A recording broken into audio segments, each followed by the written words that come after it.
As you probably noticed, building muscle is not just for bodybuilders anymore. It's gone mainstream, and for good reason. From top doctors to expert coaches and me, we all agree weight training should be the foundation of your training. For fat loss, a healthy functioning metabolism, your health, aging, and for your mental and emotional needs, to name but a few. I'm now standing in front of the most famous hardcore bodybuilding gyms in London, a home where top-tier athletes and people from all walks of life come to build their bodies and mindset. I'm so now looking forward to stepping inside, meeting its creator, and getting an overview of this amazing gym and picking up some invaluable tips that will help you on your muscle building journey. Let's go. Welcome to London. Hello, welcome to MUSCLEWORKS. Nice to meet you. I can't wait. I can't wait either. Can you show me around? Of course, let's do the downstairs first and then we'll go upstairs. There's quite a few different big rooms. Yeah, I'm so excited. Like coming in, my eyes are just like everywhere. I mean, here we have, in this side, we have chest and back. Chest and back, chest and back. Yes, for mainly chest this side and at the back, all that. So 2 half sections, one whole half section for chest, one whole half section we for have back. a huge dumbbell rack here. Yeah.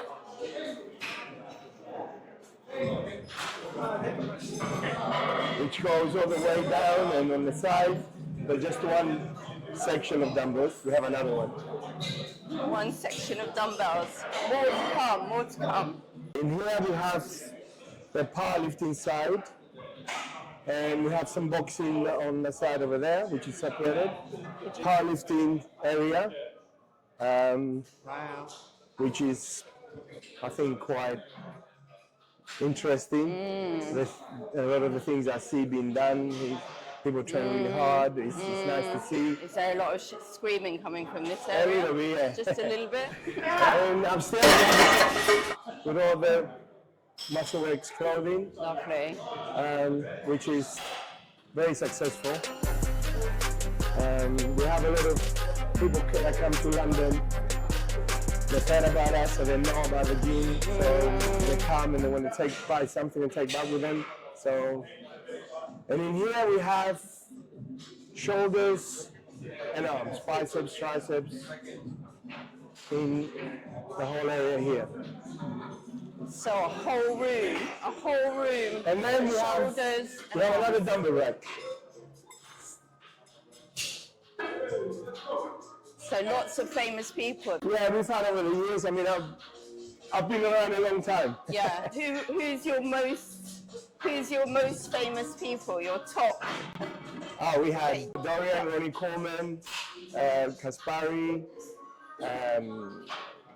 Lee Haney came and visited for a few days. The most genetically gifted that we've had is a British guy called Brian Buchanan, which he was another Mr. Universe, professional Mr. Universe, then he became an IFBB pro. And then we had a guy in the 80s, late 80s, early 90s. His name was Victor Richards. Some people might know who he is. Okay. He was probably the most genetically gifted guy that never really made it to the top. Oh, right. For different reasons. And we've had over the, we had so many IFBB pros, British guys. But the known ones, Ronnie Coleman, Rich Kaspari, Lee Haney,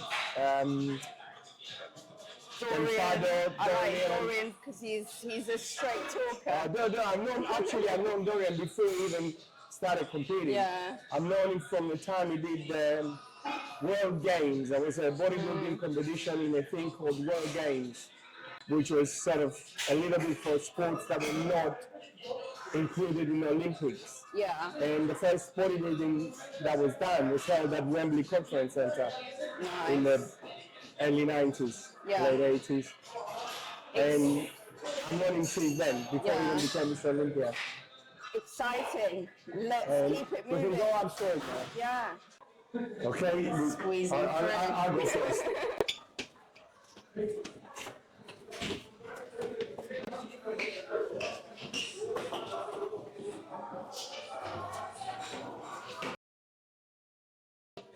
Nice That's my pictures, lens. That's yeah. one of my sort of.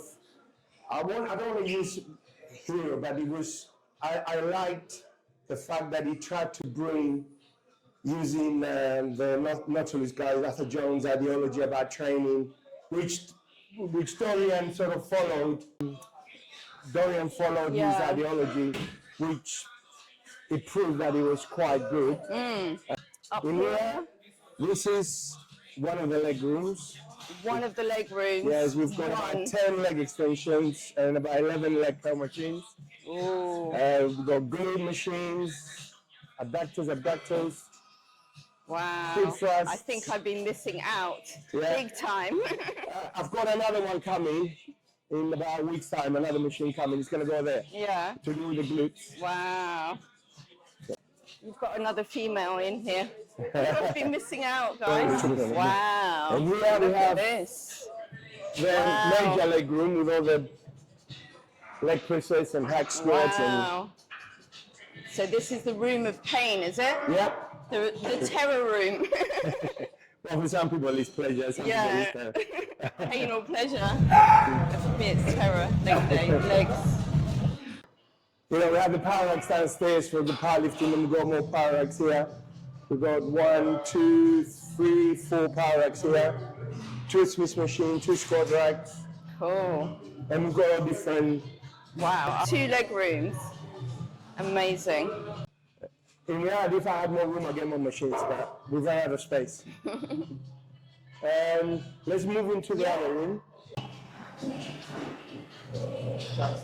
Hello. Our In favorite. here we have the cardio room, functional training, and more glute machines. More. And if we go over there, we've got a small posing room as well. Oh, wow. Can I have a quick peek? So, posing room in here, guys. Can I just ask you, what's the difference for the average Joe, average people? Like, what's the difference of a chain gym and coming to a gym like this? What's... The biggest thing that happens, and people come and tell me, I mean, I spend on average about 11, 12 hours a day here, so I see a lot of people and we meet a lot of people, is that they say from the minute they walk in, they feel like they want to train harder, they get more motivated. And that's one thing that they find.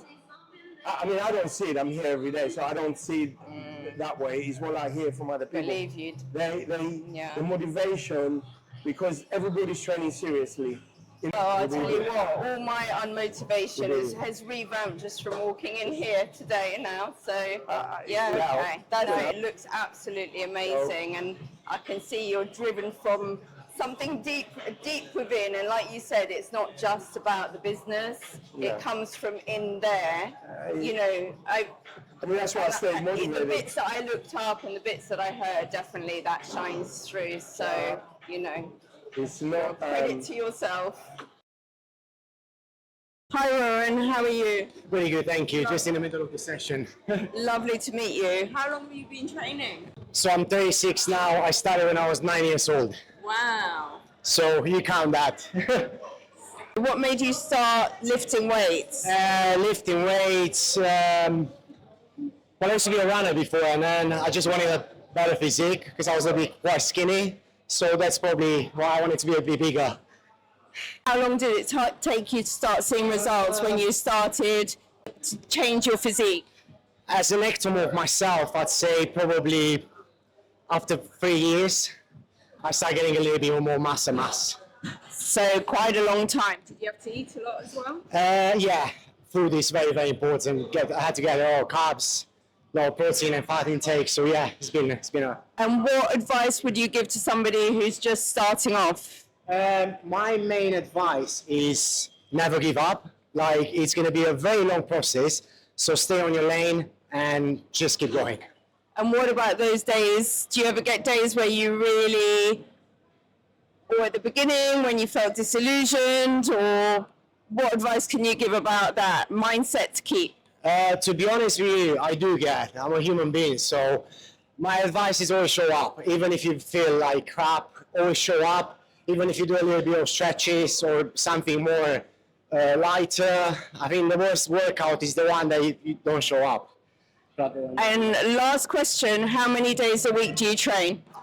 Probably always around between 3 and 5 times a week. I say 5 times because I do cycling as well. So Perfect. Loved meeting you. Might see you in here training. absolutely, thank you so much. Nice to meet you. Nice to meet you. What's your name?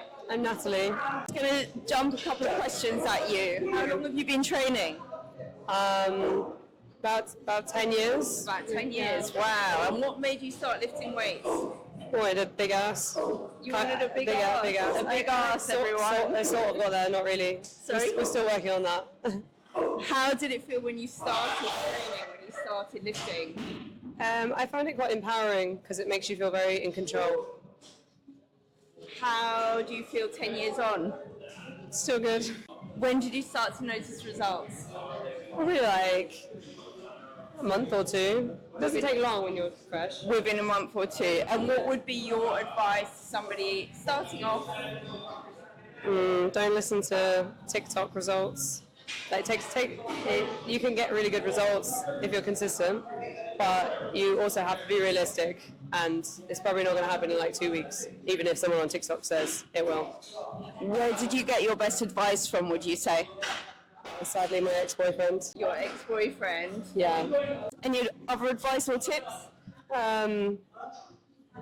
Just be consistent. Like, try not to look at it like something you're hoping to get results from in like 6 months or else. Like, just make it part of your lifestyle and don't try and like cheat it. Don't cheat the system. Like, just make it part of your lifestyle and then commit to it and just don't even think about it. Yeah. Thank you so much. I'll let you get on with your training. Thank you.